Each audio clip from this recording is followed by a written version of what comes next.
तरुण sir,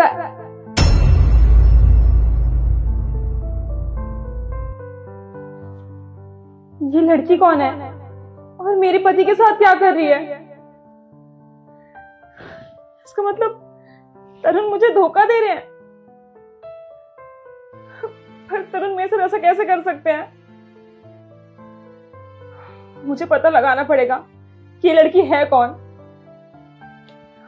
एक काम करती हूँ, केशव से पूछती हूँ।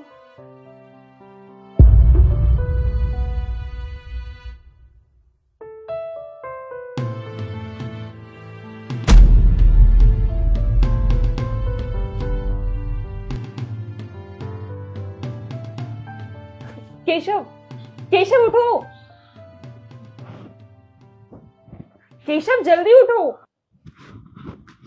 भाभी जी, आप कब आई? तुम वो सब छोड़ो, तुम मुझे ये बताओ कि तुम्हारे भैया के साथ कौन सोया है? भैया के साथ कौन सो रहा है? अरे भाभी जी, भैया तो अकेले सोते हैं ना। वो अकेले नहीं सोए हैं, उनके साथ कोई लड़की सोई है। अरे नहीं भाभी जी, ऐसा नहीं हो सकता, आपको वहम हुआ होगा।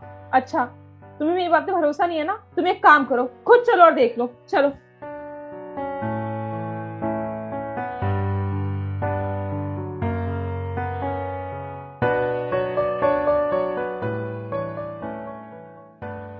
ये कौन है? भाभी आप तो सही कह रही थी, भैया तो किसी और के साथ लेटे हुए हैं। लेकिन ये लड़की है कौन? अभी पूछता हूँ। नहीं, तुम्हें पूछने की जरूरत नहीं है। अब तुम्हारे भैया खुद सब कुछ बताएंगे हमें। तुम बाहर चलो मेरे साथ।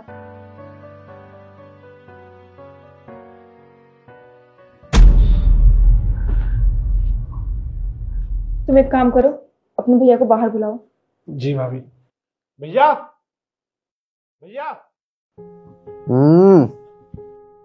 बाहर आओ जल्दी से। ये सुबह सुबह आवाज क्यों मार रहा है? तुम जब तक मैं ना कहूं ना, बाहर मत आना। जाकर देखता हूँ क्या हुआ।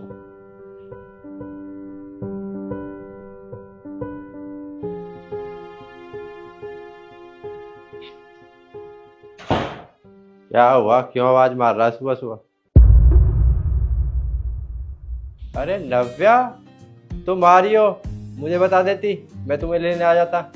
तुम्हारे पास टाइम कहाँ है मुझे लेने आने का? खैर, ये सब छोड़ो, तुम मुझे ये बताओ, तुम मुझसे प्यार करते हो?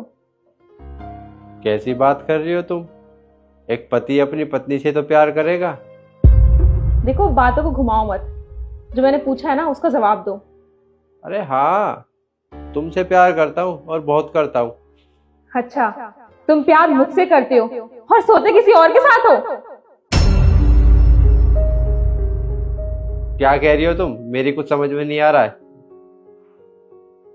केशव, देखा तुमने?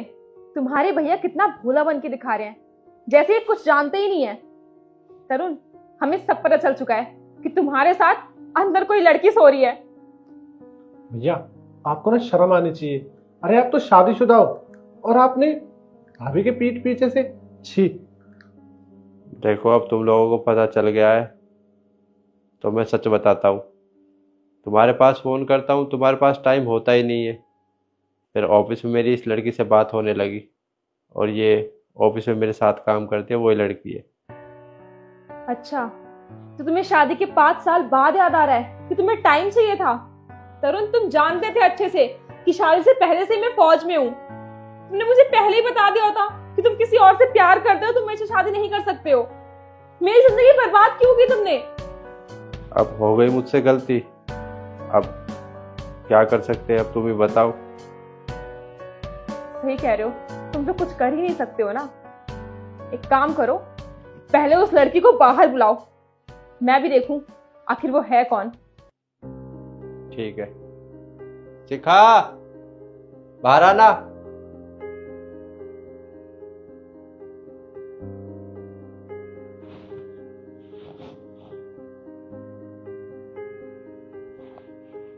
तुम जानती थी ना कि तरुण शादीशुदा है पहले से ही, तुम फिर भी मेरे घर में आती हो। खैर, मैं तुमसे क्या ही बोलूं।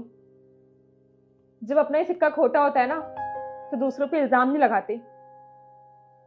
केशव, तुम एक काम करो, तुम पापा को बाहर बुलाओ, उन्हें भी तो पता चले कि उनका बेटा यहाँ पे क्या काम कर रहा है। भाभी जी, पापा तो गांव गए हुए हैं। क्या? पापा गांव गए हुए हैं? इसका मतलब ये सब कुछ प्री प्लान था। पापा को गांव भेज दिया, तुम कुछ कह ही नहीं सकते हो। उसके मन का जो मन करे वो कर सकते हैं इस घर में, है ना? पर मेरी एक बात ना कान खोल के सुन लो, मैं अब इस घर में बिल्कुल नहीं रहूंगी, समझे तुम? मैं जा रही हूँ यहाँ से।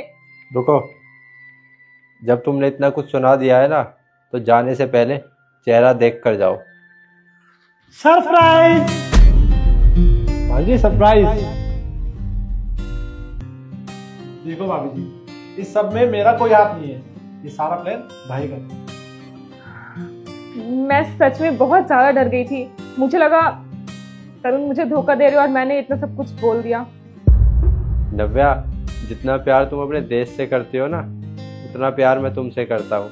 और कभी सोचना भी मत कि मैं तुम्हें धोखा दूंगा। वो तो मुझे पता था कि आज मेरा जन्मदिन है, तुम आने वाली हो, इसलिए हमने ये सब किया। आज तो कर लिया, पर अगर आगे से ऐसा नाटक किया ना मेरे साथ तो मैं सच में चली जाऊंगी सबको छोड़ के।